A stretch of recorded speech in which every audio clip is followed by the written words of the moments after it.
Doctor साहब, climate change तो वैसे ज़ाहिर है कि इशू ऐसा है जिसकी रिकग्निशन के सिलसिले में क्या बात की जाए। जो तबाहकारियाँ पूरी दुनिया में मौजूद हैं, उस पे जितना छप रहा है तो हमारी तो एग्जिस्टेंस का मसला हो गया है।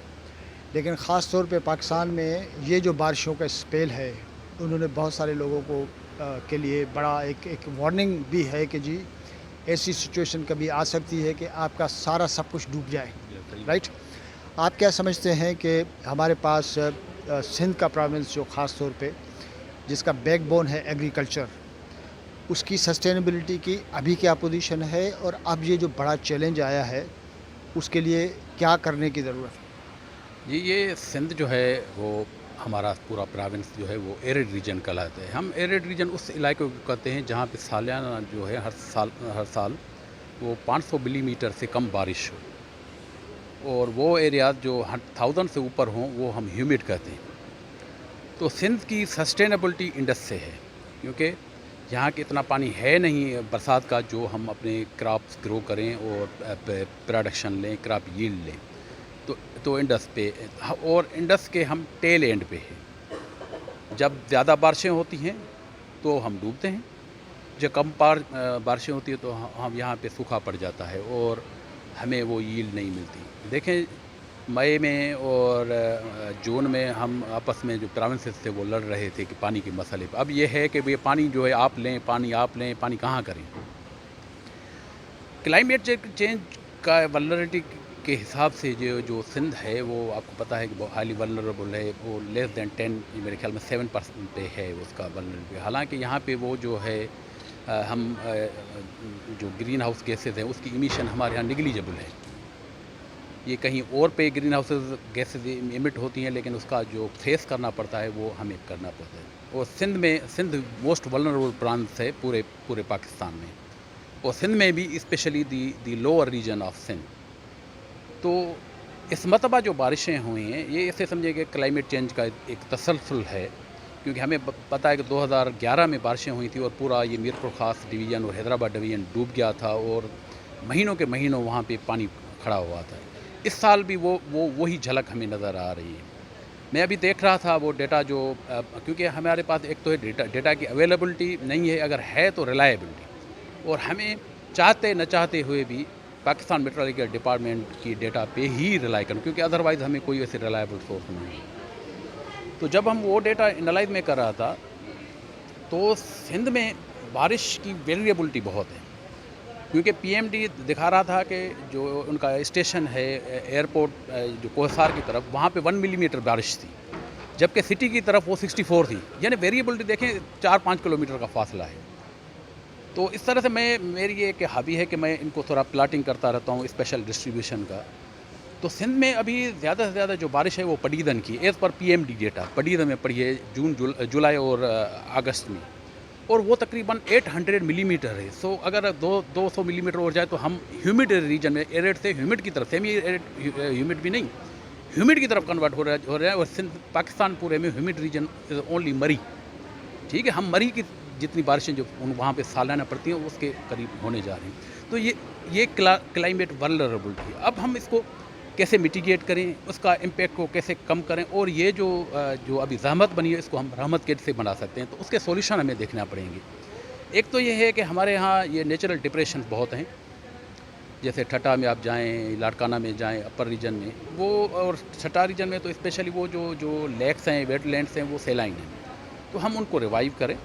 जब बारिशें हों तो ये रेन वाटर हार्वेस्ट करें इन एरिया पे, और जब वहाँ पे होती है ज़रूरत होती है रबी की, स्पेशली रबी में, एंड ऑफ द रबी और अर्ली खरीफ में तो पानी नहीं होता है, और हम वो पंजाब की तरफ देखते रहते हैं कि पानी आ जाए खुदा करे, तो ये और ज़्यादा सफ़र करता है हमारा ये इंडस डेल्टा बेल्ट जो है।